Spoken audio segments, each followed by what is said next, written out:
typical day in the 4-year-old program, and I'm talking about the half-day programs here, looks very similar to a typical day in the 3-year-old program. If you compared like what we give you as a typical daily schedule, it's going to look pretty much the same. What a child brings to and takes from that day is very different. You have a different child, even, you know, it's the same child, but a child with a different brain. Their brain has been forming connections, their brain has new experiences to connect to, so what they are able to bring is very different. So although it looks similar, what they're gaining from that experience is very different. 4-year-olds are able to engage in teacher-directed activities for longer periods of time, such as large and small group time. So, you know, we're able to sit with them and say, to make this letter, you know, we're going to do a big line, we're going to do a little line, and another little line. And the other thing is that play is essential to 4-year-old development as well.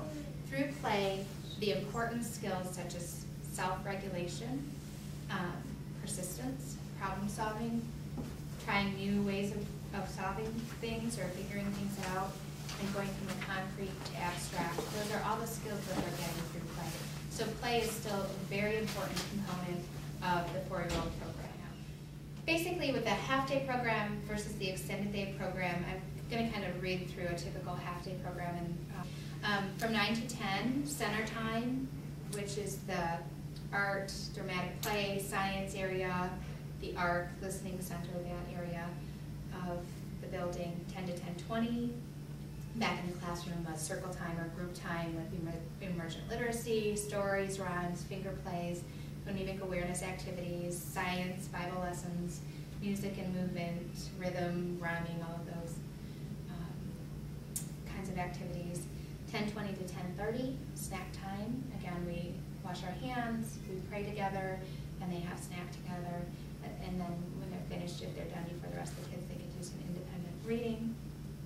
10:30 to 11, kind of a skill time, focusing on kindergarten readiness. They may have a specific activity, whether it's the handwriting without tears or whether it's a science experiment, but there's usually an activity or two during that time of focused instruction.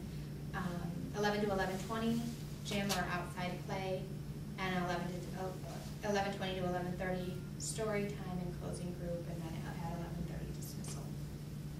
The extended day program is very similar. Again, 9 to 10, the same time period.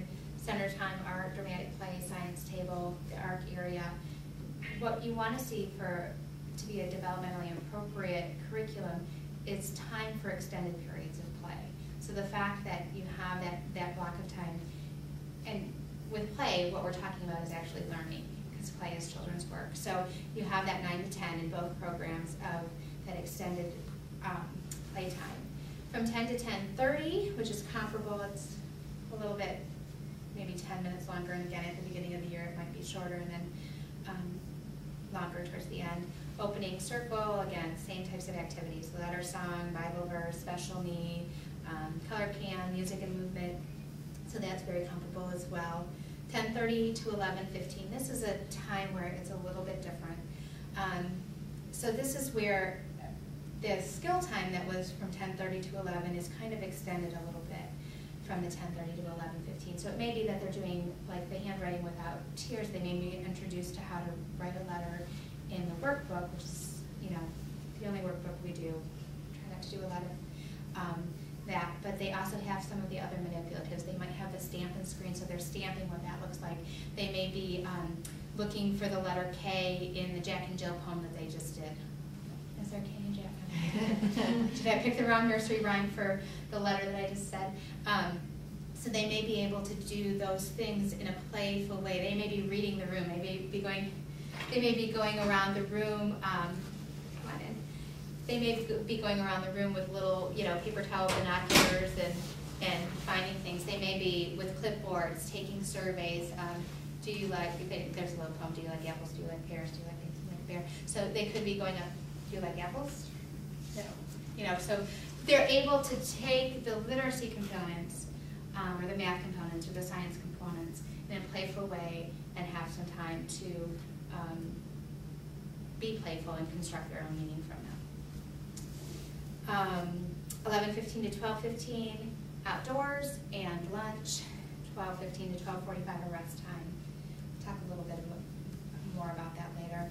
And then they also may be doing some independent reading that time. It's just kind of a quiet time, lights out, maybe soft music playing. So that's a little different than the half-day program. Okay, that's a lot different than the half-day program. 12:45 to 1:15, they'll have another group time. Again, maybe a story, dramatization, story mapping. And then 1:15 to 2, math or science activity. So it might start out with an experiment and then chances to do that experiment. It might be crossing curriculum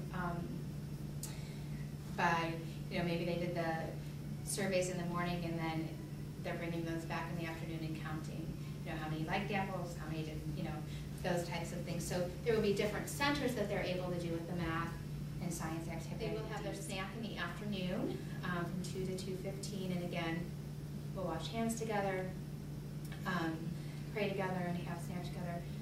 And then 2:15 to 2:45, either go outside again, the gym, parachute, another gross motor time, and 2:45 to 3, the closing group and dismissal. So motor moms will probably run in the morning, just like it usually does, just because of those of you who might volunteer, probably the best time to get you all to volunteer. You drop off, then you're done in an hour, you still have 5 hours left, and then